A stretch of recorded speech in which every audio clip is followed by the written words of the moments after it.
হ্যাঁ কই আচ্ছা ঠিক আছে তো হ্যাঁ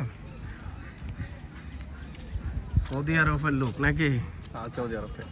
আসসালামু আলাইকুম, কেমন আছেন বড় ভাই? এই তো আলহামদুলিল্লাহ অনেক ভালো আছি। তো সবাই কেমন আছেন? এই করছে ভাইয়ের দেশের বাড়ি কোন জায়গায়? আমার দেশের বাড়ি হচ্ছে ফুলপুর। ফুলপুর না? এখন আমাদের শোরুমে কি সরাসরি সৌদি আরব থেকে সরাসরি এয়ারপোর্ট থেকে এয়ারপোর্টে আসছি, এয়ারপোর্ট থেকে সরাসরি আপনাদের এখানে আসছি। আমাদের বাইক নিয়ে আমি বাসায় যাবো আর কি। তাই নাকি? হ্যাঁ এরকম। পরে আমাদের ঠিকানা পাইছেন কোথায়? আপনাদের ঠিকানা বলতে ভিডিও থেকে কালেক্ট করা। আচ্ছা, ইউটিউব থেকে কালেক্ট করে তারপর আপনার সাথে কথা বললাম। কথা বলার পরে আপনার ভিডিওগুলো ভালো লাগতো, আপনার কথাগুলো ভালো লাগতো, কথা আপনার ভিডিওর সাথে মিল পাইতাম। আচ্ছা, প্লাস কমেন্ট দেখতাম, কমেন্টগুলো ভালো লাগতো। প্লাস তারপরে মনে করেন এই যে এখান থেকে আর কি আসা। আচ্ছা আচ্ছা। এখান থেকে করছে আপনি তো ভিডিও দেখছেন, ভালো কথা। আপনি যে গাড়িটা নিলেন তো এইটা কি অবস্থা? এটা আলহামদুলিল্লাহ আমার দেখা প্রথমে আমার সবগুলা গাড়ির ভিতরে আমার এটার ভিতরে নজর গেছে। তো আপনি বলছেন এটা সেল হয়ে গেছে, তারপর আপনাকে রিকোয়েস্ট করে আমি এই গাড়িটা নিলাম। আমি আসলেই সেল হয়ে গেছে, এরপরেও ভিডিওটা এই জন্যই করলাম। আর ও আবার কব যে আমি মনে হয় অন্য কাউরে দিয়ে দিছি। একমাত্র সৌদি আরব থেকে আসছেন বিদায় আরেকজনের বিক্রি করা গাড়ি আমি আপনারে দিলাম। ওরে আমার যাই হোক যেটাই হোক, ওরা আমার কিছু হলো সম্মানই করতে হবে, ওটা আমার ব্যক্তিগতভাবে করবো। তো বড় ভাই গাড়িটা কিন্তু 24-এর মডেল, রেজিস্ট্রেশন করা আছে, এফআই গাড়ি, একবারে নিউ কন্ডিশন গাড়ি, আপনারা দেখলেই বুঝতে পারবেন। আর উনি নিচে হচ্ছে গিয়া 2,25,000 টাকা। উনি ভাবতেছে ঠকলো কিনা, যেহেতু বিদেশের বাড়ি। না না আমি ঠকছি না, আমি কোথাও যাচাই করি নাই। আমি যেহেতু এটা আমার ফেসবুকে দিব, আমরা অ্যাভেলেবেল 20-25 করে বড় ভাই কিনি। আপনি দেশের বাইরেতে আসছেন, আমরা যারা বাংলাদেশের লোক আমরা সবসময় যারা দেশের বাইরে থাকে ওদেরকে আমরা সম্মান করি, যেহেতু একটা সম্মানের জায়গা বা ভালোবাসা থেকে আসছে। এটা অনেক ভালো লাগছে, যেহেতু বাসায় গেছেন না, সরাসরি এয়ারপোর্ট থেকে আমাদের এখানে আসছেন, তাহলে সেই ক্ষেত্রে আমরা প্রশ্নই আসে না একটা খারাপ গাড়ি দেওয়ার।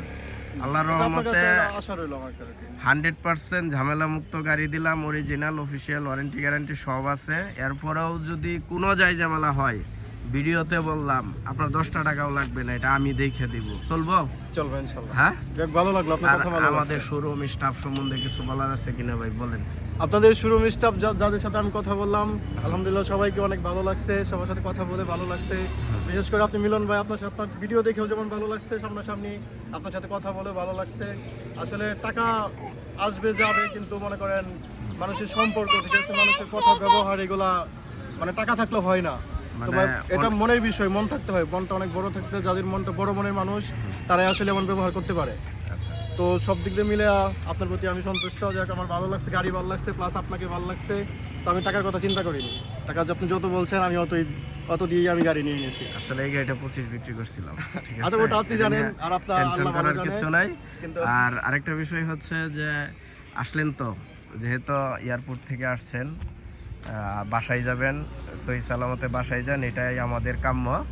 আমরা লোক দিয়ে আপনারা বাসায় পৌঁছাই দিতেছি। আর একটা বিষয় জানি কি বলবো খেয়াল নাই।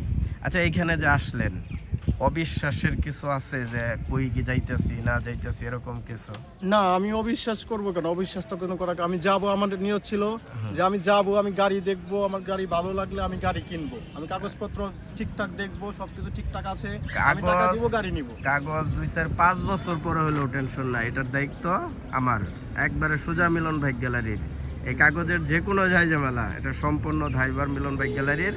আর মিলন ভাই গ্যালারি সবসময় ফার্স্ট পার্টির কাছ থেকে গাড়ি কিনে, সুতরাং কাগজ নিয়ে কোনো টেনশন নাই। বড় ভাই সৌদি আরব থেকে আসছেন, খুব ক্লান্ত, অনেক কথা বললাম না, বিদায় নিতেছি। আর আপনি ফ্রি থাকলে আমাদের এইখানে একটু সময় নিয়ে চার দাওয়াত রইল, ঠিক আছে ভাই? তা আপাতত রাখলাম নাকি? খুশি তো ভাই? হ্যাঁ চালান, মনের মতো চালান, দেশে যাওয়ার সময় আমাদেরকে দিয়ে যান ইনশাল্লাহ। রইলাম, আসসালামু আলাইকুম।